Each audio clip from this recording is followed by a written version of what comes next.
wàllu communication. gis nañ ko si yu bëree bëri chaque fois c'est une communication de réaction day fekk ne que balaa ñuy wax ñoom day fekk ne que am na ñu génn wax yàq xel yi lu bëree bëri gis nañ ko si loi bi ñu doon voté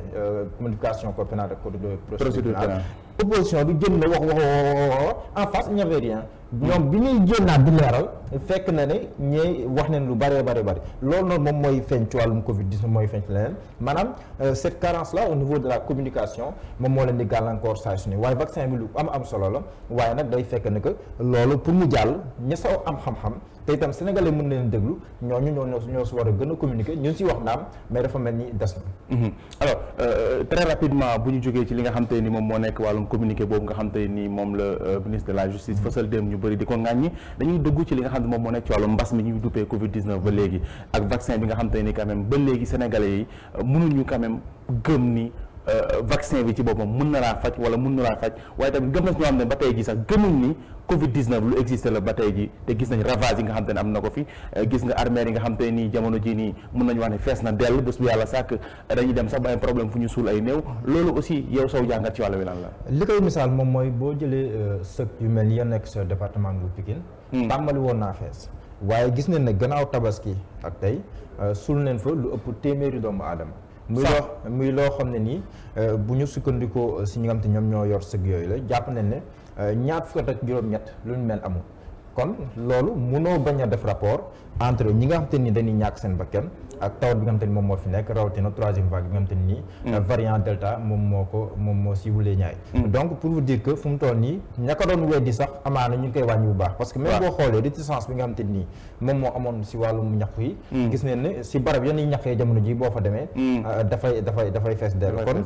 weddi feebar bi amaana ba léegi nii am nañ naam ñuy weddi waaye mën nañ wax ne weesu nañu foofu léegi fi ñu war a toll moom mooy jéem a xiirtal nit ñi si ñu vacciné wu si lu bëree bëri bu ñu vacciné wu lu bëree bëri mën na favoriser li ñu tuddee immunité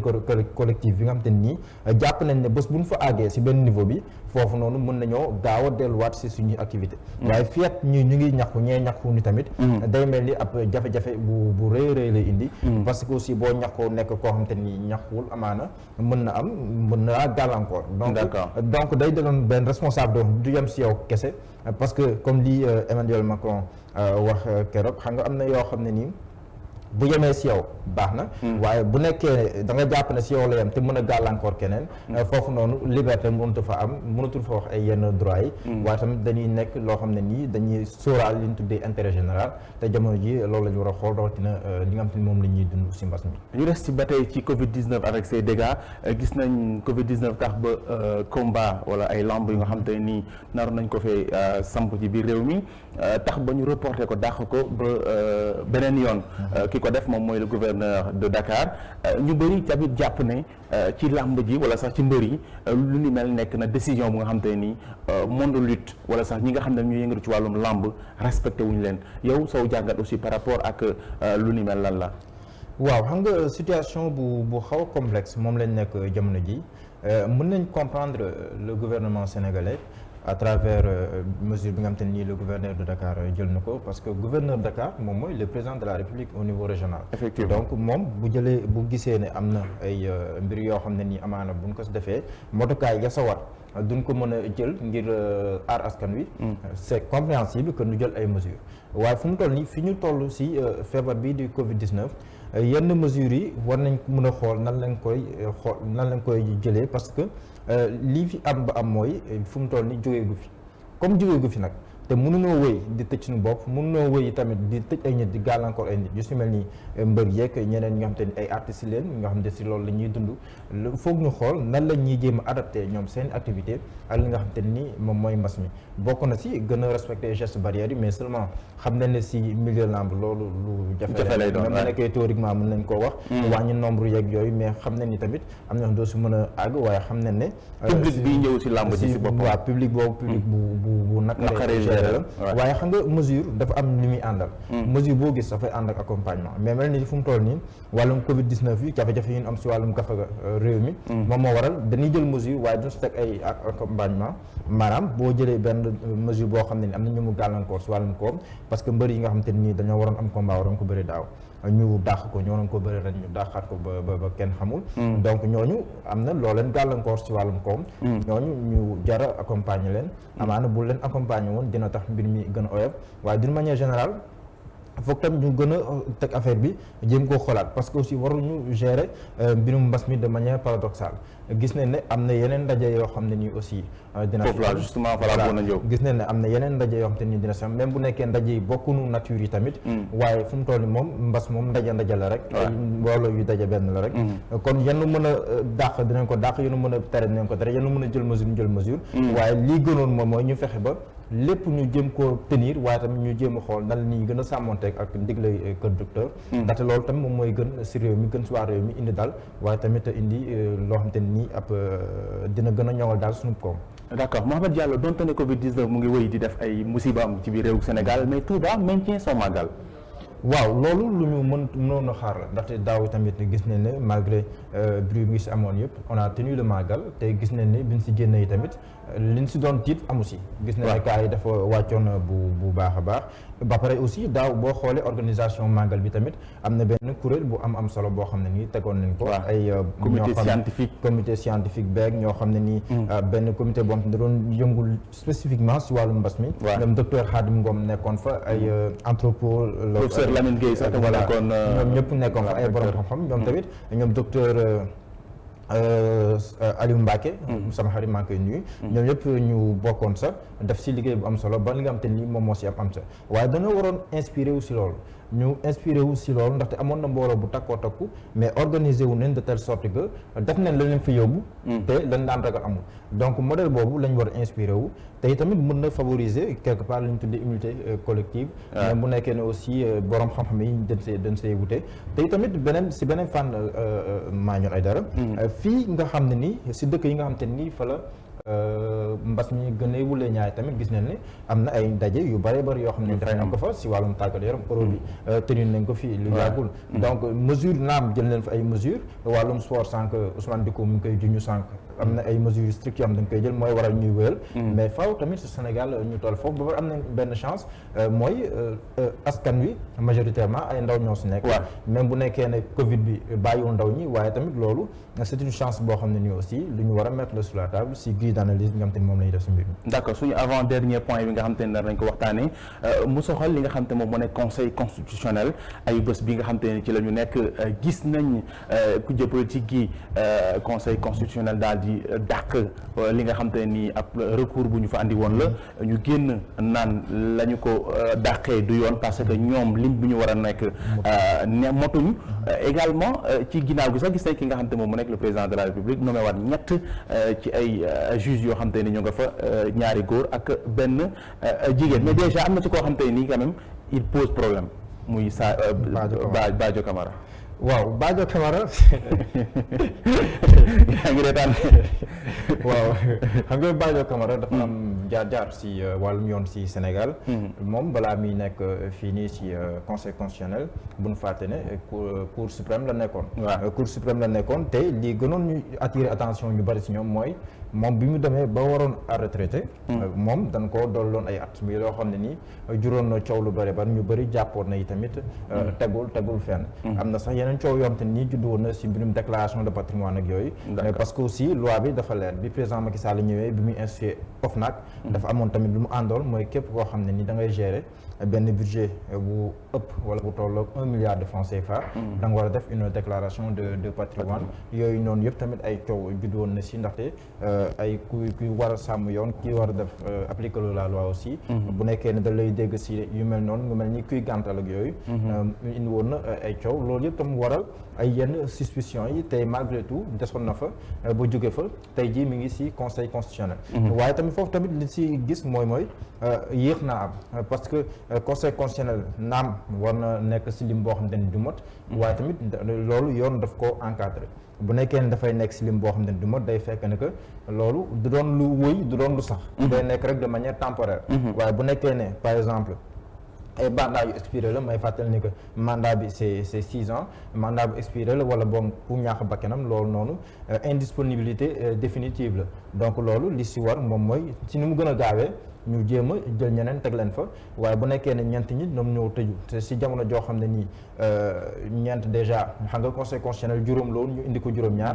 donc li mu tax mu nekk juróom-ñaar nekk juróom foofu am na lu ñu si jublu woon mooy danoo bëggoon muy tóol ndax bu tóolul tamit bu nekkee ne baat yi dañoo tasaaroo xaajaloo foofu noonu mën na indi yenn jafe-jafe yooyu tam mu am si tey ñu bëri ñu doon xaar conseil constitutionnel mu incompétent même bu nekkee ne conseil constitutionnel ñaari rôle la am fondamentalement mooy benn xool ndax charte yi nga xam te ni moom la ñuy jël dëppoo na ak constitution bi charte ndey réew mi beneen bi moom mooy bu ay jongante amee ñoom ñooy recevoir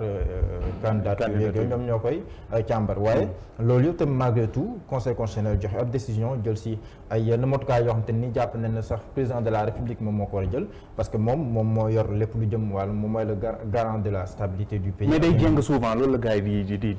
di wax quoi. loolu ni mu koy ŋaanee conseil constitutionnel bu Sénégal mais dafa mel ni dëkku Afrique yu bëree bëri conseil constitutionnel dafay mel ni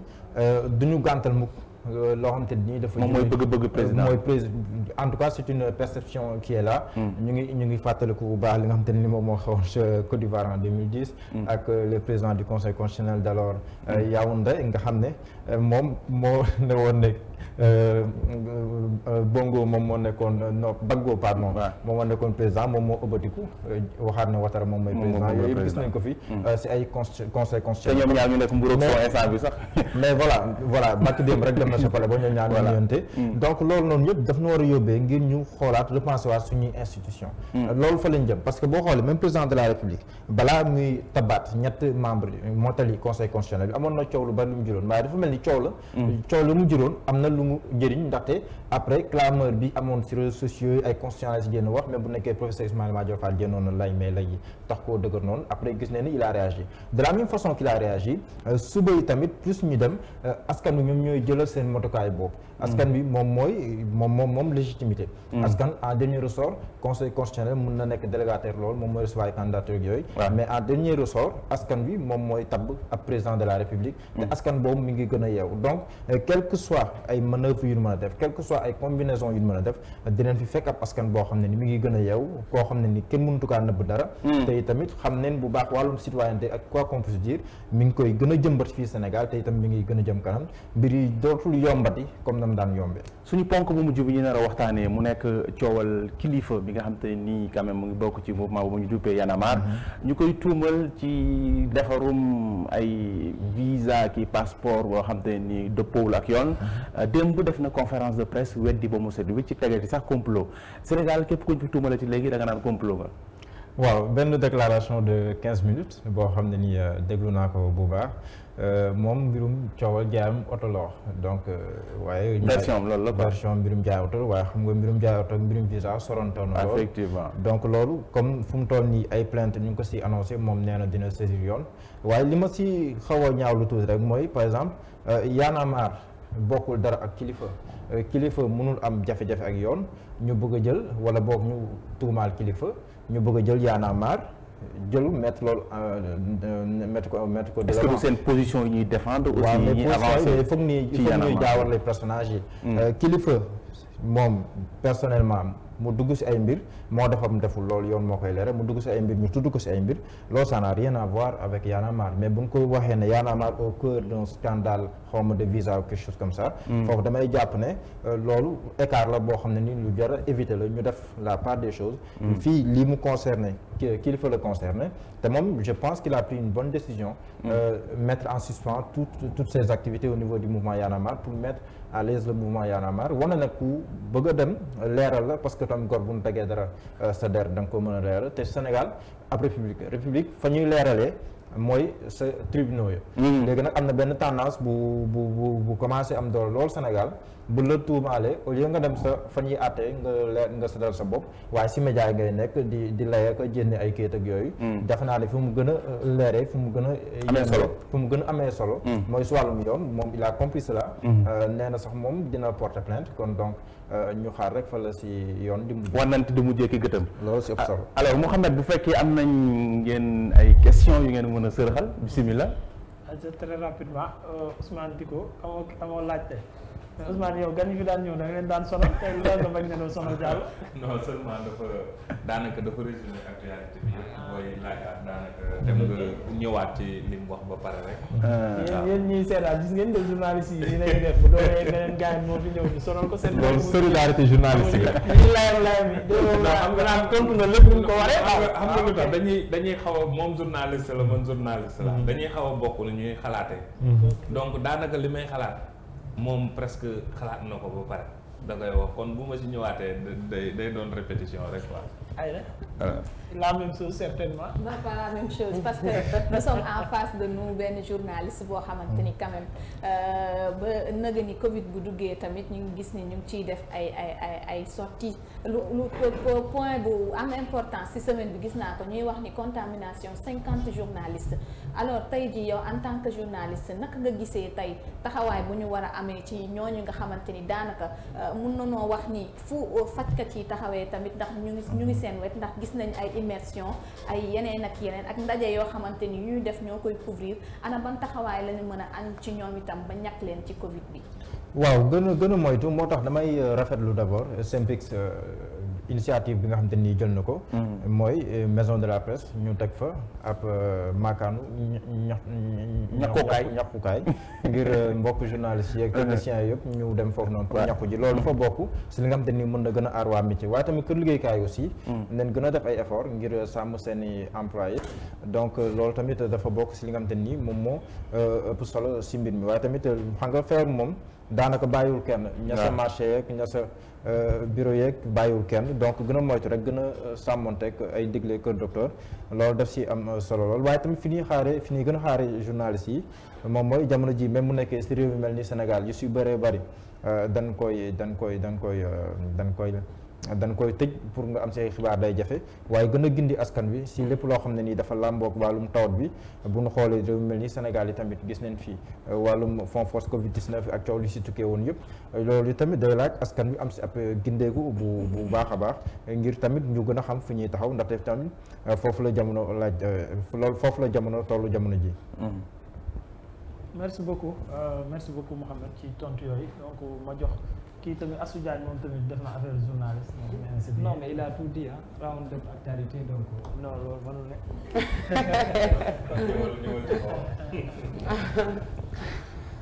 ok amul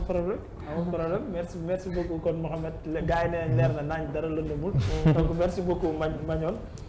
man suñu débat bi mu fekkee sànq rek bëgg naa ci dégg xalaatam par rapport ak série yeeg cinéma Sénégal nu muy doxee ak yëngu-yëngu leeg coow lu bari li moom ban xalaat la ci am loolooy sama laaj en pratiquement. waaw yow xam nga gars yi xamuñu la mais man xam naa la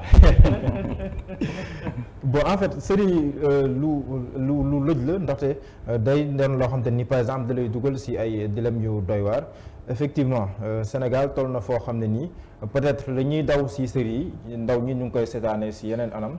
ak tamit si yeneen mbir yoo xam ne ndaw ñi sax ñoom ñoo koy def yenn saa yi si lu bari gis neen fi ay vidéo yu circulé yoo xam ne nii boo ko gisee loxo dar gémmin waaye tamit loolu mën neen koo baal ñenn ñi waaye bu ñu demee ba lu mel ni série ak portrait yi nga xam te ni moom la ñu am donte ne jubluwaay moom mooy jàngale waaye jàngalin bi tamit du laaj yéen day laaj yenn saa yi ñu xoolaat ko parce que aussi dëkk bu nekk da ngay xool réalité yi nga xam te ni moom ngay confronté wu moom ngay dund saay su ne loolu defe naa ne dina gën a mën a yembal liggéey bi yenn saa yi jàpp naa ne yenn seen yi du laaj ñu say àgg yenn saa yi junj rek day doy si borom xel waaye tamit mbirum art mbirum culture mbirum cinéma yi tamit c'est que daf si am benn wàll boo xam ne kay xalaat dañ ko koy may kon mu mel ni ay buntu yu bare la yoo xam ne nii jàpp na ne day laaj wàllum culture laaj tamit wàllum juridique ak yooyu noonu yëpp waaye tamit gën a def xam-xam si li nga xam te ni moom la ñuy def parce que cinéma aussi xam-xam la amandooy li may wax yaa ma gën a xam ab njàng la loolu yëpp defe naa ne bu tegoo si yoon coow li du bari gis nañ fi ay séries yu bare wala boog ay cinéma am ne ay sénégalais ñoom ñoo ko joué am na ay séquences yoo xam ne boo ko si gisee jamono ji te nekkul tey ji lañ ko joué lu yàgg la boo ko gisee jamono ji ba tey ji da nga naan ndekete lii joué nañ ko Sénégal mais ban koy joué amoon na cible ba taxoon na joué ko fan koy teg foofu bokk la ak ñun fi nga koy seetaanee loolu yëpp tamit daf siy bokk ngir ñu xam cible ba ak fan koy jàllale loolu tamit dafay am solo lool si mbir mi waaye tamit censure man je suis pas totalement pour la censure ndaxte censure day doon loo xam ne nii mën na nekk un précédent dangereux surtout si ñoo xam ne nii seen yëngu-yëngu yëpp si wàllum xalaat lañ koy def ay artistes ñooñu jar respecté lañu kon man jàpp naa ne xool voie bi nga xam te ni moom mooy indi compromis compréhension moom mooy gën à chaque fois censure parce que boo censuré fii tamit YouTube benn xaal bu yaatoo yaatu la boo xam te ni mën nañ ko foo def mën nañ kaa def feneen tamit jàpp naa ne censure boobu après la muy jëriñ du bëri en revanche bu nekkee ne waxtaan am na si ba juboo am si foofu noonu ay rectificatif mën na faa am ba mu nekk njëriñ ñeel askan bi yëpp. merci beaucoup je pense leer na ma bàyyi la rek ngeen terminer. bon daal di yëkkati jotaay bi. je pense que Mouhamed il a été très pertinent li nga xam te ni jot na ko becc ci ay analyse am na solo donc di ko jaajëfal rek ci li nga xam te moom mu nekk disponibilité bi merci beaucoup Mouhamed. jërëjëf Mandione jërëjëf ñu doon seetal. ayca kon Mouhamed Ndoye mu ngi noonu. di la jox dig daje xam naa altine incha allahu. donc xam naa tey mooy voilà le dernier numéro. waaw ñu dem de la semaine ñu xooli ji Mamor élégance rek. waaw fu mu moom luy problème am Babacar Kébé. Aliou ba wan ñu fu Mamor élégance fële tey. Mamor élégance fii la tëll tey nekk fële ca marché Gambie ca biir Colobane bu ngeen demee rek actuellement reprendre na certainement yi nga xamante ni mooy activité ñaw yeeg yëpp. ay da kontaan na prêt-à-porter yi donc 77 103 52 17 77 103 52 17 ci ngeen mën a jotee Mamor élégance commande bu ngeen mënti def mën na leen ko livrer fu ngeen mënti nekk ba bitim réew sax dafay livrer léegi donc maa ngi leen di jaajëfal bu baax a baax di jaajëfal Mamor élégance. Mañoon daa am lay dool. bon anniversaire bu ko fàtte. non fàttewuma anniversaire yi justement laay faal ci anniversaire yi la ñuy dem pour jël ci jotaay bi nag ndax fi mu toll nii xaw nañ xaabaabal juróomi minute donc anniversaire du jour yi ñu door ko laay faal ak jox ma kenn ku la neex rek ma commencé ak kooku fu mu la neexee rek ñëwel foofu donc dañuy commencé ak ki nga xamante ne nii moom mooy anniversaire u Absa Anne wax naa ko nag anniversaire yi désormais junni la bopp bu ne comme chaque semaine mu indi anniversaire waaw joyeux anniversaire Maguette Anne di ci ki nga xamante ne nii moom mooy petit dañ koy woowee Maguette Anne di petit moom la ñuy souhaiter joyeux anniversaire nekk frère ci ki nga xam ne moom mooy Absa Anne di ko jaajëfal bu baax a baax donc waaw yàlla boo mel ni rek sa rakk ji donc joyeux anniversaire Maguette di la petit joyeux anniversaire waaw petit waaw non waaw sama mag ji di la ñaanal gudd fan ay wël donc joyeux anniversaire ki nga xamante ne nii moom mooy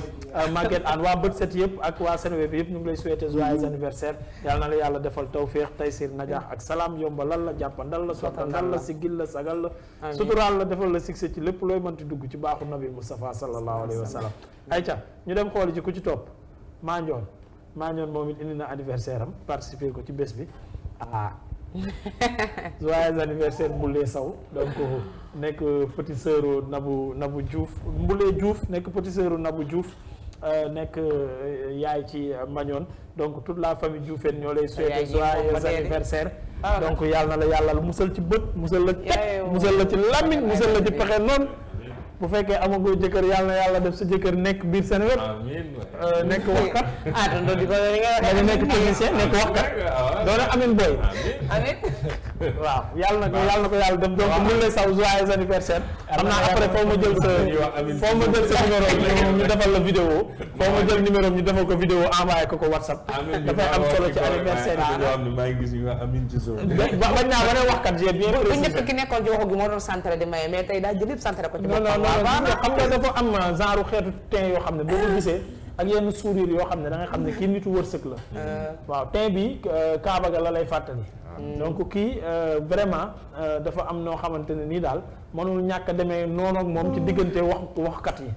waaw kii wërsëgam waxkat ak waxkat dafay ànd léegi da ngay xoolee sourire bi da ngay xam ne wërsëgam non kii nitu wërsëg la sourire wërsëg yàlla na ko yàlla musal ci bët ak làmmiñ ak cat non boo ko xoolee bu baax ci bët boo ko xoolee bu baax ci bët di nga xam ne nitu wërsëg la waaye nag kenn waxul la tamit na waxkat rek la war a nekk. non yaa ngi juum am na wërsëg yoo xam ne bu fekkee lekk ndoo koog waxkat boo da ngay fot man ci technicien yi laa ko gis maa ko gis ci ay classe ak bindkat cameraman wala bindkat donc sotti wala maa ko gis ci voilà ñun sax laa ko gën a gis. merci beaucoup kii sax man ci ronu Lamine sax laa ko gis Lamine gis naa ko Lamine lool ñoom ñaar dina ànd lool. merci beaucoup Mboule Diouf yàlla na la yàlla musal ci Lamine. barke Seydina Mohamed jaajëf ñu ñëw yëkkati nag jotaayu émission bi ma bàyyi Ousmane Diko nga tàggatoo ba altine incha allah ci beneen jotaayu bët set ak xibaar yi. jërëjëf déggal booy bi ma fi bëgg a indi ba suba bàyyi ba altine jàmm rek ñu ñëwaat suba bu amee it ñu ñëw de. waaw merci beaucoup madame Beuz ba altine incha allah ci yeneen i Beuz. waaw Ameth ñu joxe dig daje ba altine di leen ñaanal yend ak jàmm ak salaam ci aljuma ji di wax aljuma mubarak di leen wax aussi passer un très bon week-end. ayca lavez les mains, postez les masques. jeex na ba dimanche wala ba lundi incha allah ba soobee suñu borom. ayca xorom si cin ba altine. waaw léegi dañuy indil masque bu ñuy tëj ñuy solandoo masque yi. ma indi leen masque. waaw yow da ngaa ne maa fi représenté Diouf Sarr wala yaay séddale yaay séddale wax ji laa séddale ma ay matériel sanitaire. masque yi na teg fii ñuy sol. yow feebar bi bañ nañ ko ba ñun fii ñoo am fii benn ministre bu ñu xamal ne nu ko la xam boo dee toog nu ko la xam boo dee toog chaque jour saa yi fàttali leen masque bi fi mu toll nii nu ko la xam boo dee toog ku bëgg dem jël virus bi nga jël ku bëgg nga protéger wu vacciné wu def say masque ak say na ku nekk choisir sa masque. ku nekk yaa choisir ba ci veille biti wala masque ba jox hôpital. waaw kon ba lundi incha allah ak. wala masque percal. waaw ku ne yaay choisir sa masque. ku nekk xool noo def. allez ciao ciao. ayca merci beaucoup toute l'équipe bi nga xamante ne ñoo àndoon ak ñun ci semaine bi yëpp jàpp ci ba mu yemb Laye Fall ci réalisation bi Modou Diop ci son bi Babacar Ndiaye ci cadrage bi feggoon ak Aliou Ba man ma nekkoon ci waxugu di jaajëfal Mouhamadou Diallo mi nekkoon ci coordination bi ma ñëwoon mi ñu doon indil invité yi ak képp ku fi jaaroon ci ay bés bi di leen jox dig daje ba altine incha allah ci beneen jotaayu bët set restez connecté nag ci suñu chaîne YouTube abonné leen bu leen fàttee www.seneweb.com lépp luy xibaar gu bees bu tàng bu wér te wóor fa ngeen ko mën a amee ba Sénégal ni ki noonu lépp luy information people foofu rek ngeen ko mën a amee ci www.buzsenegal.com jaa ngeen jëf ba altine incha allah.